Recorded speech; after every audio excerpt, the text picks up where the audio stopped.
1, 2, 3. Bienvenue sur ma chaîne YouTube. C'est trop bizarre de dire ça. Chose promise, chose due. J'ai l'habitude de parler sur Snapchat pour les personnes qui me connaissent sur Snap ou pour les personnes qui vont tomber au hasard sur cette vidéo YouTube. Ils vont se dire mais qui est-elle? Que veut-elle? Ce que je vais vous annoncer aujourd'hui fait partie de moi, fait partie intégrante de ma vie, fait ce que je suis aujourd'hui. C'est ce qui m'a construite aussi. Donc moi ça va me libérer déjà dans un premier temps. Et je pense que ça va aussi vous aider à peut-être dédramatiser sur des choses ou peut-être accepter certaines choses qui vous arrivent dans la vie. Je viens de m'apercevoir que j'ai même un bruit de fond naturel que je n'ai absolument pas demandé. Donc après 3 mois où je me décide enfin à faire cette vidéo, il pleut. Petite fenêtre qui fait trop de bruit et qui nuit à ma vidéo YouTube. Don't judge me please. Je n'ai aucune connaissance. Je suis totalement novice en la matière. Ni pour tourner les vidéos, ni pour le montage, ni pour rien du tout. Donc au mois d'avril dernier, quand je vous ai annoncé qu'il fallait que je vous parle de quelque chose et que j'allais vous en faire une vidéo sur YouTube, je vous ai fait 4 petites suggestions sur Snap. Parmi les suggestions que je vais vous afficher juste ici, il y avait est-ce que je suis née sous X? Est-ce que j'ai assassiné mon ex? Ce qui aurait pu être fort possible. Est-ce que j'ai un enfant caché ou est-ce que je suis atteinte d'une maladie incurable? Donc vous allez avoir cette réponse tout de suite, maintenant, là, dans cette vidéo. Cette vidéo n'a vraiment pas pour but de faire pitié, d'attiser la sympathie des gens, pas du tout, s'il vous plaît. Et c'est pour ça que j'ai énormément hésité à la faire cette vidéo. Je suis là pour donner de la joie, de la bonne humeur. Des fois je suis là absolument pour rien, moi, je ne sais même pas pourquoi je suis sur les réseaux. Que je ne parle pas forcément vraiment de ma vie privée. Mais là je pense qu'il y a un réel but derrière, vous allez comprendre, je vous en parlerai sur la fin. Réponse aux 4 suggestions que je vous ai faites est que je suis atteinte d'une maladie incurable. C'est trop bizarre de le dire à voix haute. Alors même moi ça me fait peur là quand je m'entends parler, c'est le vis bien. Enfin, j'y pense tous les jours parce que forcément je suis malade et ma maladie me rappelle toujours qu'elle est là. Il y a même des proches à moi, des gens qui me connaissent depuis très longtemps, qui ne le savent pas et qui vont l'apprendre en même temps que vous au cours de cette vidéo. Voilà, maintenant vous savez tout. Donc je suis atteinte de la maladie de Charcot-Marie Tooth en anglais, hein, pas T-O-U-S, T-O-O-T-H. On va l'appeler la CMT, c'est comme ça qu'on l'appelle en langage courant. Et d'ailleurs, pour vous expliquer quelle est cette maladie, je vais essayer de vous la faire courte et avec des mots familiers. On va éviter les termes médicaux afin que vous compreniez. Parce qu'il y a différents types de CMT, voilà, il y a différents noms, il y a différents, il y a différents niveaux. Alors on va parler comme ça pour que vous compreniez dans la CMT. Moi on va dire je suis dans un niveau modéré.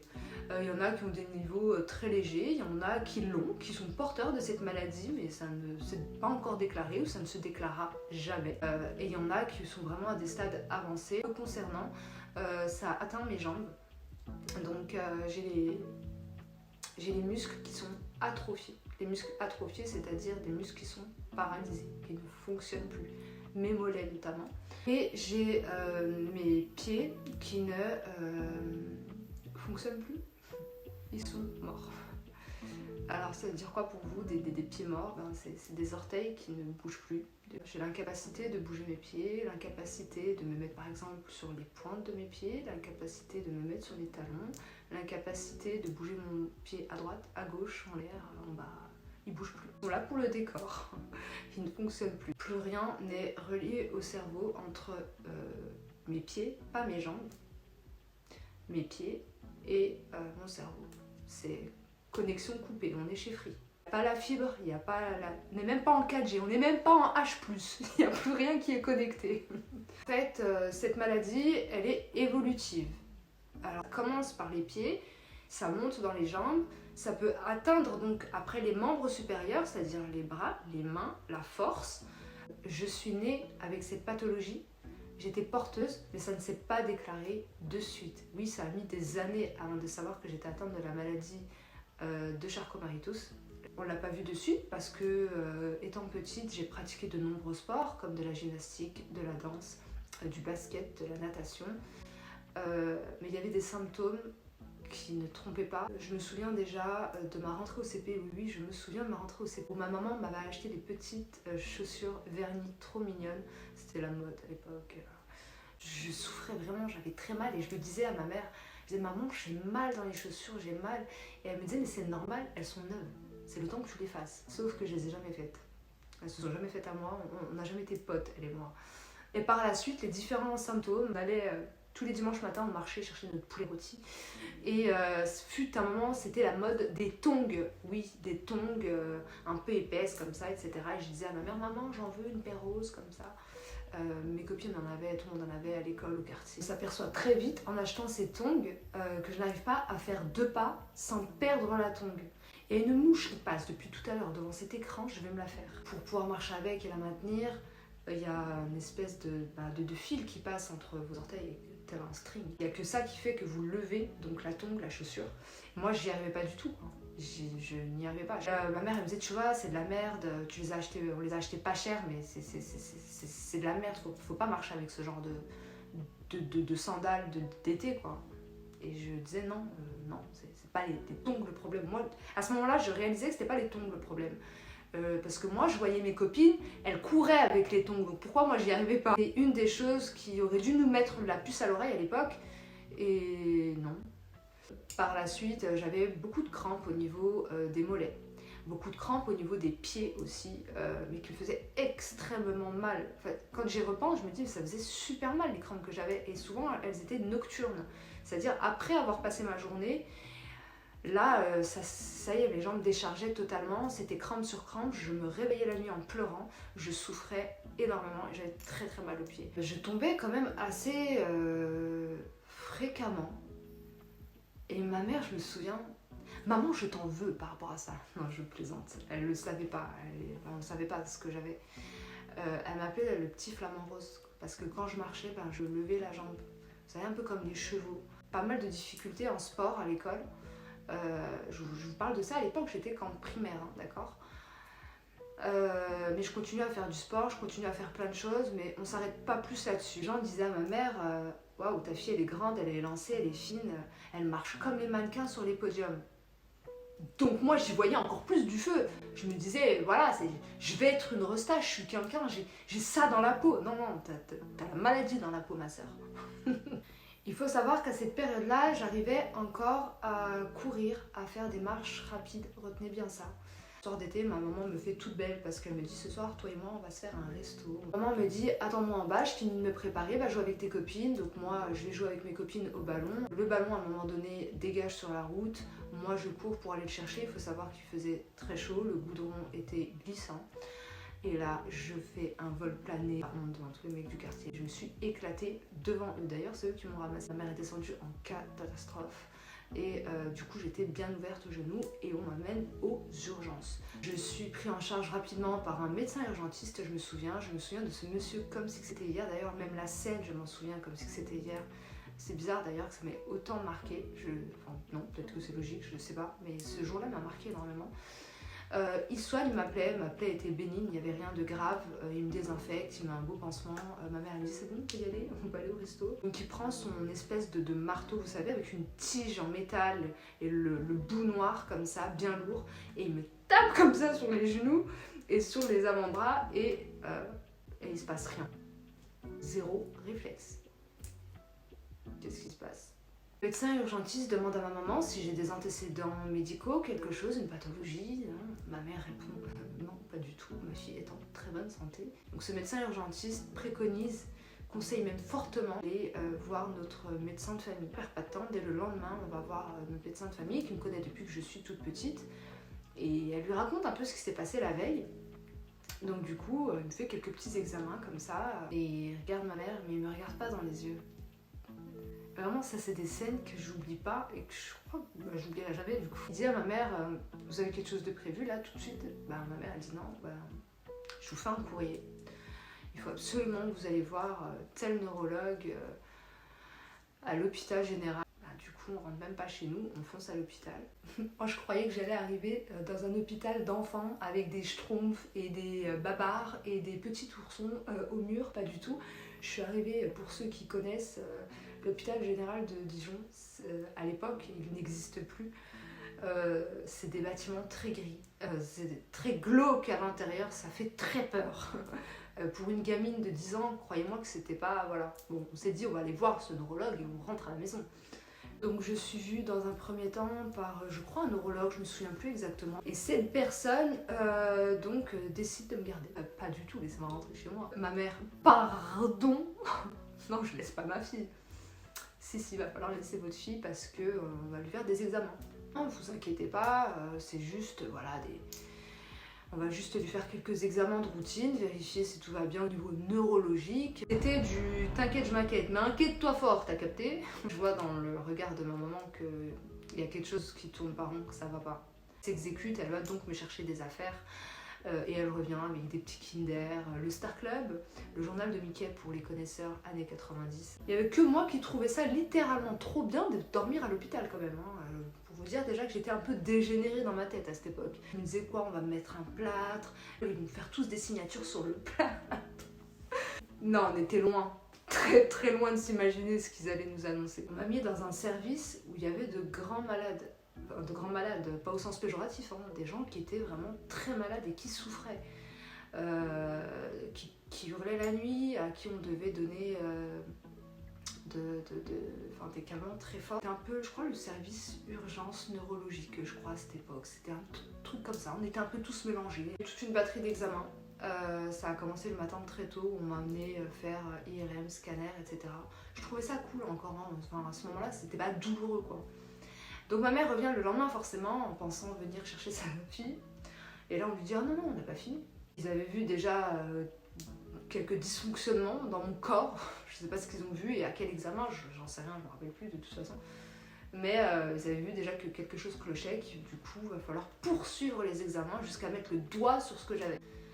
Du coup on me garde à l'hôpital, j'y reste quelques semaines, on me fait encore d'autres examens, électromyogramme. Alors c'est quoi? On te pique des aiguilles dans les jambes comme ça et on te propulse de l'électricité et on voit en fait quel nerf fonctionne pas. On m'a fait une biopsie, donc on m'a retiré un bout de nerf, j'ai encore la cicatrice au niveau de la cheville, donc on m'a découpé un bout de nerf en anesthésie locale, hein. J'ai tout vu en live en direct. La vue du sang me faisait pas peur, je me voyais en train de me faire littéralement déchiqueter mon nerf. Mais ça va? Tout va bien? Non, tout va bien.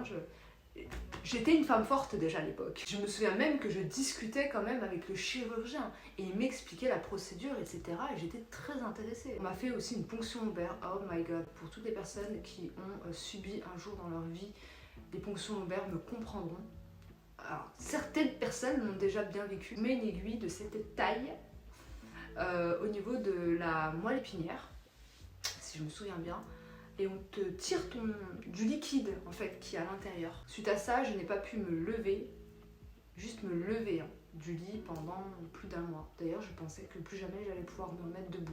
Voilà, enfin, on m'a fait plein d'examens et là, ils trouvent toujours pas. Et ils avaient un doute sur quelque chose, donc la CMT, mais n'était pas sûre. Et font donc venir un professeur neurologue de Paris. Donc il fallait que je reste encore à l'hôpital le temps que ce monsieur vienne m'examiner, m'ausculter. Ça s'est d'ailleurs très très mal passé. Il est venu, je me souviens, avec des étudiants, des internes, je sais pas comment, non, des étudiants, enfin bref. Ils sont venus à une dizaine dans la chambre avec ce monsieur qui n'a pas du tout eu de tact avec moi, qui était enfant à l'époque. Et j'étais clairement un rat de laboratoire. Ils étaient 10, vous savez comme dans les films, hein, ils étaient 10 autour de mon lit, ils étaient tous en train de prendre des notes. Et ils me veulent quoi tous ces gens? Un grand jour parce que tout le monde comptait sur ce monsieur pour donner le verdict final. Suite à tous les examens que j'avais passés, le verdict tombe, il convoque d'abord ma mère et après il me convoque avec ma maman et m'explique avec des termes plus familiers et non médicaux ce qui m'arrive. Moi, je réalise toujours pas, je comprends pas, je pleure pas et je vois ma mère en larmes. Et là, ils annoncent à ma maman que j'ai la CMT. Ma mère ne sait pas ce que c'est la CMT, mais on lui a expliqué du coup. Et ma mère se pose plein de questions, donc elle pose plein de questions et du coup on me demande: et toi Sabrina, tu as des questions? Je dois retourner à l'école? Ouais, voilà, c'est tout ce qui m'intéressait clairement. Je n'en souffrais pas parce que je me sentais pas mal dans ma peau.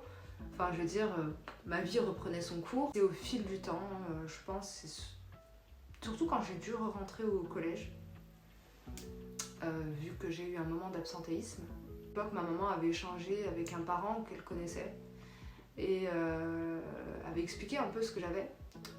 Ce papa a dû en parler au sein de sa famille et une des filles rentrait dans la même classe que moi. On a trouvé ça judicieux, c'est cette fille, bon, on était en 6ème, on était des gamins, de dire que waouh, Sabrina elle a une jambe plus petite que l'autre. Sabrina va porter des bottes de fer. Déjà c'était pas du tout ça, tu vois, si tu regardes cette vidéo ce n'était pas ça du tout. Il disait qu'il m'appelait jambe de bois. Ce que je peux vous dire de la CMT, c'est que c'est une maladie qui est orpheline, c'est une maladie rare. À l'époque, on était très peu de déclarés à avoir cette pathologie. Je me souviens que quand j'avais demandé à un des médecins, on m'avait dit qu'on était à peu près 300 personnes recensées en France. Aujourd'hui, ça, malheureusement, on est beaucoup plus à être touché par cette maladie. Il y a même aujourd'hui des groupes, un site internet, une association. Le Téléthon participe à financer les recherches concernant cette maladie car aujourd'hui nous n'avons absolument aucun traitement à part du Doliprane si t'as mal. La maladie a beaucoup évolué entre l'âge de 10 ans et mes 35 ans aujourd'hui. C'est clair que je n'ai plus la même forme du tout. Les symptômes c'est quoi? C'est déjà une énorme fatigue physique. J'arrive plus à faire énormément de choses dans la journée sans être épuisée, fatiguée, avoir mal et prendre le risque du coup d'affaiblir mes membres inférieurs et de tomber. Je tombe très souvent. D'ailleurs, vous m'avez vu tomber dernièrement. Je pouvais pas vous en parler du coup, je vous ai dit que j'étais tombée, mais... Âme sensible, s'abstenir. Voilà mon genou. Je vous en montrerai pas plus. Je me suis mangé un trottoir. Bref, c'est l'histoire de ma vie. C'est tout le temps comme ça. Ça me saoule, j'ai mal, je retiens mes larmes. Là. Le quotidien est difficile. Je n'arrive plus à marcher sans appareillage. Là, ça va faire une dizaine d'années que je suis appareillée. Je ne peux pas me chausser correctement, il faut le savoir. Il faut vraiment que j'ai des chaussures qui emboîtent bien mon pied.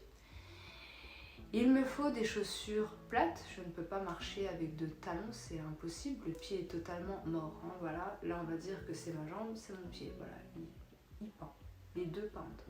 Là c'est mon pied gauche qui était le plus atteint et le pied droit moins. Sauf qu'il m'est arrivé une mésaventure que je vous expliquerai dans une prochaine vidéo YouTube qui a fortement accentué mon handicap. Je suis aidée par des releveurs de pied. Le releveur de pied va aider à déjà relever ton pied dans la chaussure et à faire en sorte du coup que tu puisses avoir un équilibre dans un premier temps et avoir une marche à peu près correcte sans avoir un steppage. Un steppage c'est quand on lève la jambe. On a les orteils qui sont complètement morts, donc qui sont recroquevillés les uns sur les autres comme ça, il n'y a plus rien. Donc moi je marche sur les os. J'ai mal. Et ces douleurs, je me suis habituée. Je marche des fois, je roule sur mes orteils et je tombe. Des fois où ma jambe ne répond plus, ça ne remonte pas au cerveau. Donc ma jambe reste droite, bloque et pouf, mon corps il tombe. J'ai de multiples cicatrices aux jambes. La première fois que j'ai couru, je devais avoir 13 ou 14 ans. Je suis dans la capacité de courir, ce qui est très frustrant parce qu'en cas de danger imminent ou que tu as envie de faire du sport ou quoi, je sais plus ce que c'est courir, je sais pas ce que c'est courir, sauter, marche rapide, tout ça, je sais pas faire. Je sais plus faire parce que j'ai su faire fut un temps et la maladie a évolué et a fait qu'aujourd'hui je ne sais plus faire. Une perte de force dans les mains, dans les bras, j'arrive pas à porter des choses lourdes. Pour quelqu'un de lambda, c'est pas lourd. Pour moi, j'y arrive pas. Des fois, j'en pleure parce que quand je tombe, je m'énerve. Parce que ta tête, ton cerveau veut faire des choses, mais ton corps ne suit pas. C'est très frustrant. Je ne minimise pas les autres maladies, les autres pathologies. Bien au contraire, si je fais cette vidéo, alors déjà, c'est pour vous dire que la maladie n'a pas de visage. Oui, parce que je ne le porte pas sur moi. Et quand on me voit, ou même des gens qui me connaissent,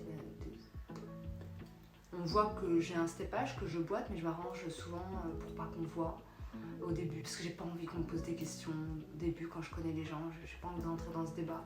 Non pas que j'ai honte, Mais si vous voulez, je n'en parle jamais. C'est pas quelque chose dont je parle, même avec mes proches, même avec ma famille. Tellement, voilà, c'est dans ma vie, c'est ancré dans ma vie, et c'est comme ça. Et j'ai accepté cette maladie. C'est pour vous dire que les réseaux, tout ce que vous voyez sur Internet n'est pas la réalité.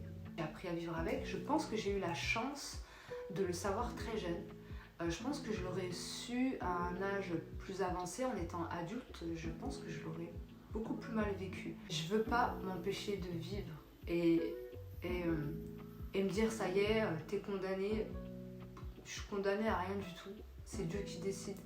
Je veux vivre pleinement en fait chaque jour avec mes enfants.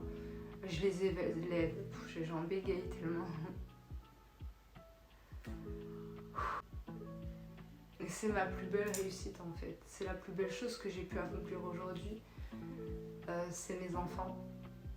Elles savent qu'elles n'ont pas une maman ordinaire. Ma plus grande fille qui a 12 ans, quand elle était petite, elle s'amusait à boiter. Et moi je pensais qu'elle s'était fait mal. Pire, je me disais, oh putain, j'espère qu'elle n'a pas ma maladie, qu'elle ne l'a pas eu elle aussi, quoi. On a fait des examens, il n'y avait rien du tout. En fait, elle m'imitait. Elle disait, je fais comme maman. Alors, quand je fatigue, je m'aide, j'ai des béquilles.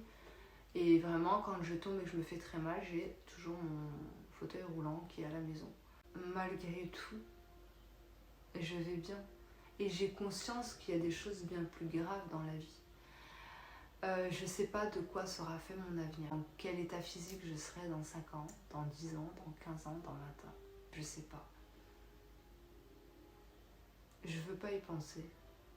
Non pas que ça me fait peur, mais il se passera ce qui se passera. En tout cas, je suis prête. Et j'essaie d'accomplir un maximum de choses pour moi, pour les autres, pour mes enfants avant tout. Au moment, en tout cas, je suis encore debout. Et c'est le plus important. Je peux encore prendre mes enfants dans mes bras, tant que je peux faire des activités avec elles, tant que je peux à peu près vivre normalement, même si je ne vis pas comme les autres et que je vis à mon rythme et que, enfin voilà, tout est une organisation. Moi, c'est mon quotidien, c'est ma vie, c'est comme ça. Et j'ai dit que je ne pleurais pas, on fait pas ça ici. Quand on me voit marcher dans la rue, on va me regarder, puis d'un coup, hop, on va bloquer comme ça sur mes pieds. Les gens, c'est gênant en fait. Vous savez pas ce que les gens ont derrière, vous savez pas ce qu'ils ont. Je vous jure, c'est vraiment... Et c'est souvent à ce moment-là que je tombe au sol en plus. Parce que j'ai mes jambes qui ont là une espèce de tremblote comme ça et je tombe. Enfin, je sais que ma maman s'énervait beaucoup quand on me regardait petite. Elle se retournait, me regardait, buguait. Par mon handicap, donc je bénéficie de cartes de priorité, de cartes de stationnement. Je me fais allumer à chaque fois. Pour que vous compreniez, je n'arrive pas à faire plus de 50 mètres en marchant. Voilà. La distance maximale que j'arrive à faire, c'est 50 mètres. Après, je fatigue, il faut que je m'assoie, il faut que je reprenne des forces, ou sinon mes jambes, elles commencent à flancher. Quand je me gare, je me fais agresser, mais combien de fois? Ça, c'est bien, on va pouvoir en parler en story. Je me fais allumer à chaque fois, agressée par les gens. C'est des places handicapées, qu'est-ce que vous faites là? Ah ouais, mais peut-être que je suis handicapée, moi. C'est une maladie qui est apparemment génétique. Moi, à l'heure d'aujourd'hui, on ne sait pas d'où on m'a pondu cette maladie, car aucune personne de ma famille n'est touchée par cette pathologie. Personne. Est-ce que mes enfants sont atteints? Non. En tout cas, ils ne l'ont pas déclaré. Elles peuvent être porteuses et que ça ne se déclare jamais. On dit souvent que ça saute une génération. Possible. Même mes enfants peuvent le déclarer plus tard. Ce que je ne leur souhaite évidemment pas. Ça peut se déclarer chez leurs enfants. Donc mes petits-enfants à l'avenir. Voilà. J'ai pas revu mon neurologue depuis 4 ans. Parce que je le voyais une fois par an, et à chaque fois que je le vois, c'est... Bah alors, ça en est où? Ouais. En fait, la finalité, c'est ouais, ça a évolué. Oui, bah on le sait. Je fais pas plus attention à ma santé que ça, et... Ça, c'est pas bien, ça. Je me mets une visière Je vais mal à chaque fois qu'il y a des choses qui me font rappeler que je suis malade. Le matin, je ne peux pas me lever, enfin me réveiller, me lever, non. J'ai toujours un temps d'adaptation. Il faut que je reste dans le lit le temps que mes muscles se réveillent, le temps que mon corps prenne conscience qu'il va falloir activer les membres. Par exemple, quand je rentre dans une douche, un bain, dans de l'eau, je n'ai pas la réaction tout de suite. Je ne sais pas si c'est chaud ou froid. Quand on va me marcher sur les pieds, je n'ai pas l'information qui monte au cerveau.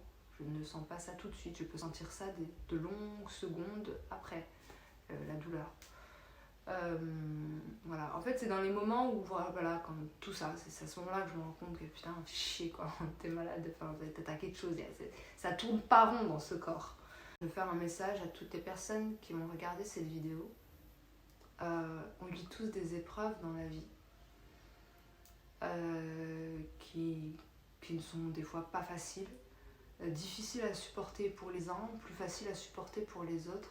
La santé, c'est important. La maladie, ça prévient pas. Prenez soin de vous, profitez tant que vous avez la santé. Et on peut avoir tout l'argent du monde, on le sait, ça n'achètera pas la santé. Et grande force à toutes les personnes qui sont atteintes d'une maladie, qu'elles soient motrices, qu'elle soit mentale. Je vous donne énormément d'amour, de force. Amour et paix et surtout santé sur tous, sur vous tous. Aujourd'hui, j'évite de me plaindre, peut-être d'en parler parce que je me dis, je suis là encore debout, j'ai la jouissance de pouvoir conduire, je peux encore faire encore plein de choses malgré cet handicap. Qui m'handicape sur d'autres choses, mais voilà, c'est comme ça, c'est la vie, on peut rien y faire, rien n'y changera, donc on va choisir de souffrir, non, on va choisir de rigoler, de vivre, de sourire à la vie. Je suis contente de vous en avoir parlé, désolée encore une fois pour la qualité de la vidéo, j'ai pas de micro, je fais ça comme ça, un petit peu à l'arrache. J'espère que le message est passé. En tout cas, moi, ça m'a fait vraiment du bien de vous en parler et surtout, au moins, c'est quelque chose que j'éviterai de cacher à l'avenir sur Snapchat parce que ce qui expliquait souvent mes absences, c'est parce que j'étais fatiguée, parce que je tombais. Et ça, je vous expliquerai un peu plus en détail dans mes stories Snap, on en parlera. Et puis, n'hésitez pas si vous avez des questions, j'y répondrai. Je ne sais pas au montage ce que ça donnera, vraiment, c'est ma première vidéo. J'espère que ça va bien ressortir. Je suis en train de faire une vidéo quand même avec Snapchat pour après faire un montage. Je sais pas comment je vais me démerder, je sais pas. D'ailleurs, si vous avez des conseils à me donner ou quoi, je suis preneuse. Donc maintenant, je vais parler comme les youtubeurs. N'hésitez pas à me dire ce que vous avez pensé de ma vidéo en commentaire. Mettez-moi un pouce bleu si vous avez aimé la vidéo. N'hésitez pas à partager la vidéo aussi autour de vous, ça peut concerner des proches, des amis. J'ai très peu trouvé de vidéos concernant la CMT, moi sur YouTube par exemple. Il y a très peu de personnes qui en parlent à part des spécialistes, mais très peu de témoignages. N'hésitez pas à me suivre sur mes réseaux sociaux aussi, je suis principalement présente sur Snapchat et je fais des vidéos aussi sur TikTok et quelques photos sur Insta. Merci à vous d'avoir pris la peine de regarder cette vidéo jusqu'au bout et à l'avenir je ferai des vidéos un peu plus joyeuses. Je vous fais plein de bisous. Elle voudrait, j'appelle ouais Habibi.